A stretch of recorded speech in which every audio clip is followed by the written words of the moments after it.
Hello, Math 112 students. This is going to be a review to help you be ready for your standardized assessment for Math 112, going over lots of the concepts that we went over in the course. So this will not be a completely thorough review or a completely thorough assessment. It's just to cover a few of the things that we covered in the course. So let's go through these practice problems. Find any vertical asymptotes for this function. So this is a rational function, and to find the vertical asymptotes of a rational function, vertical asymptotes occur where you have the denominator equal to 0. Anytime you have the denominator equal 0, you could have a vertical asymptote, or you could have a hole. A hole would occur when you have a factor on the bottom that cancels with a factor on the top. This is not going to cancel. There's not going to be anything that cancels on the top. The top factors as x plus 2, x minus 2, which doesn't cancel anything on the bottom. So you just set the bottom equal to 0, which means in this case we will set each of these factors on the bottom equal to 0 and solve them both. Move the 14 over and divide by 7. We would get x equals 14 over 7, which is 2. Move the 1 over, divide by 2. We would get x equals negative 1/2. So the x values for the vertical asymptotes would be 2 and negative 1/2. Question 2 asks us about the maximum number of turning points for a function. Okay, so there's an easy way to do that. The relationship is this: the minimum degree of a function has a relationship with the maximum number of turning points.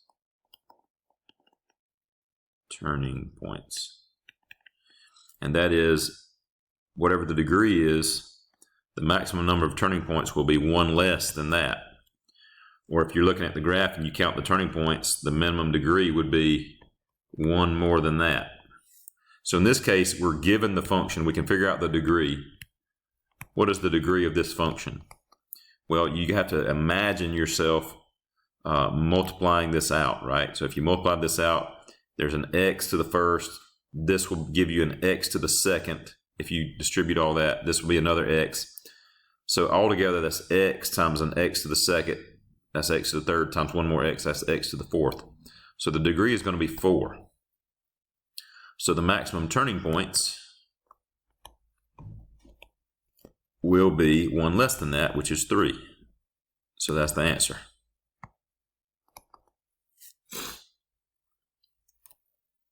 All right, number 3, for what values of x does the function cross the x-axis? Remember, that has to do with the multiplicity of that root or of that factor.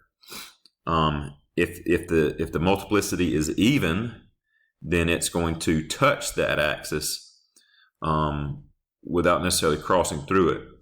If it's odd, an odd numbered multiplicity, then it's going to cross the x-axis. So like x minus 5 to the second, that's even multiplicity. So it's going to touch the x-axis there, but not necessarily cross it. X plus 3 to the 7th, that's odd multiplicity. So x equals negative 3 will be one place that it crosses. All right, x minus 1 to the 11th is the other one. So that's also odd multiplicity. So x equals 1 will be the other place that it crosses. So these factors that have odd multiplicity, which is given by the exponent there, this means they show up an odd number of times in the factorization, give us the places where it crosses the x-axis. All right, 4 to the end is all trig concepts, solving equations for several of the next problems. We're going to solve this trig equation. We would solve this first by factoring out the GCF, which is cosine theta. Factor out cosine theta. It leaves us with cosine theta plus 1 equals 0. And so then we set both of these equal to 0. Cosine theta equals 0 and cosine theta plus 1 equals 0. So let me go ahead and solve this one.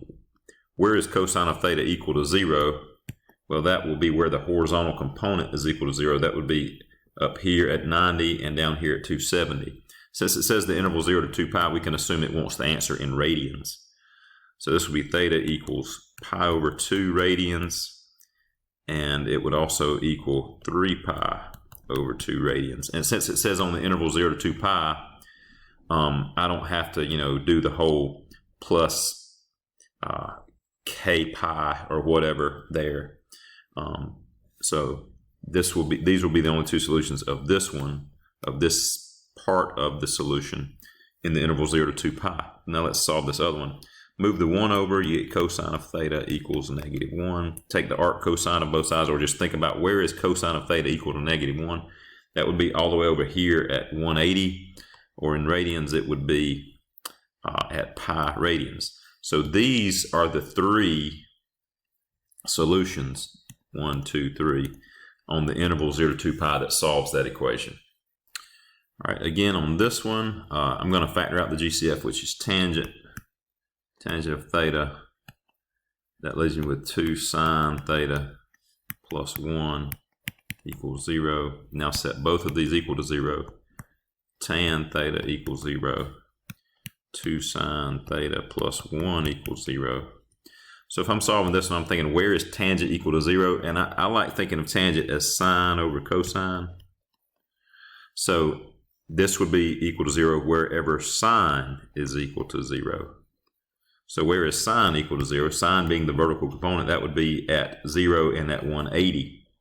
So in radians, tan of theta would equal 0. You could also do the arctan of both sides to maybe figure it out that way if you had trouble thinking of it the way I'm saying.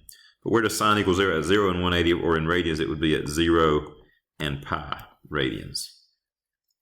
All right, solving this one, move the 1 over, divide by 2, we get sine theta equals -1/2. Take the arc sine of both sides, or think about your special triangles. What angle has a sine of 1/2? That would be, let me think about my special triangle. That's going to be 30. So I'm thinking now about 30-degree reference angles, and sine is going to be negative down here, and where the vertical part is negative, so it's down here in the 3rd and 4th quadrants. Both of these would need to have a 30-degree reference angle. So what are those angles? That's going to be 180 plus 30.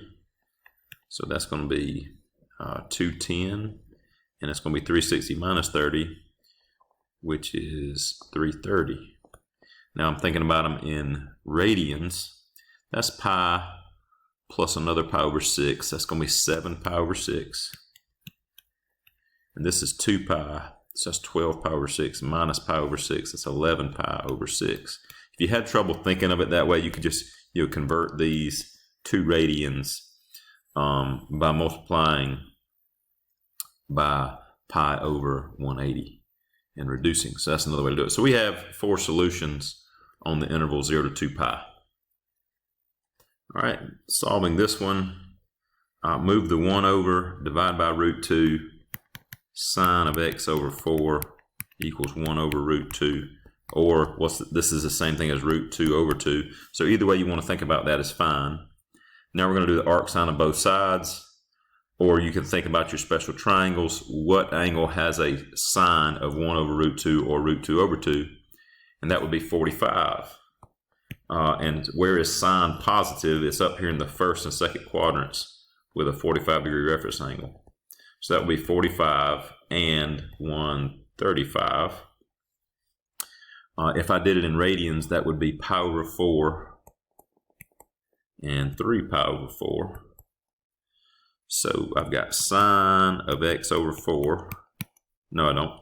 I've already taken the arc sine. I've got x over 4 equals pi over 4, or 3 pi over 4.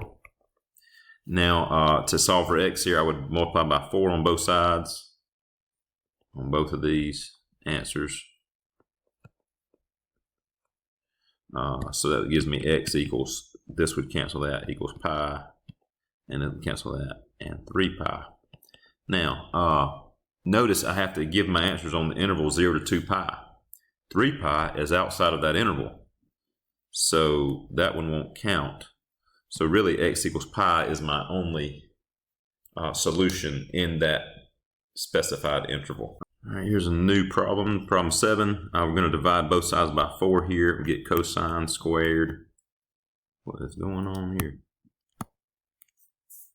let's try that again. Divide both sides by 4. We get cosine squared theta equals 3 over 4. Then we have to take the square root of both sides to cancel that squared out. So we get cosine theta equals, don't forget to put plus or minus in front of when you take the square root of both sides. Square root 3 over the square root of 4 is just 2, so root 3 over 2. Then we try to remember our special triangles. Which one has cosine of root 3 over 2? That's a 2, root 3, that's a 1, so 30. Cosine of 30 is root 3 over 2. So I'm trying to think of 30-degree reference angles, and it's both positive and negative, so that's going to be all 4 quadrants, having a reference angle of 30. So what are those angles? 30, 180 minus 30 is 150, 180 plus 30 is 210, and 360 minus 30 is 330. So those are all the solutions in that interval from 0 to 360. So theta equals 30, 150, 210, and 330, all degrees. That should be the right answer. All right, I think I might have skipped one before. I just realized that. Let me go back to this problem. Sketch a graph of the function. So if I want to sketch a graph of this function, what I would think about doing, I would think about what the degree of the function is, x times this is going to end up being an x squared. This is going to be times another x. So that's going to be an x to the 4th. It's going to be a positive leading coefficient, an even degree. So both arms up. My roots are going to be at x equals 0 from that, x equals negative 2 from that, and x equals 3 from that.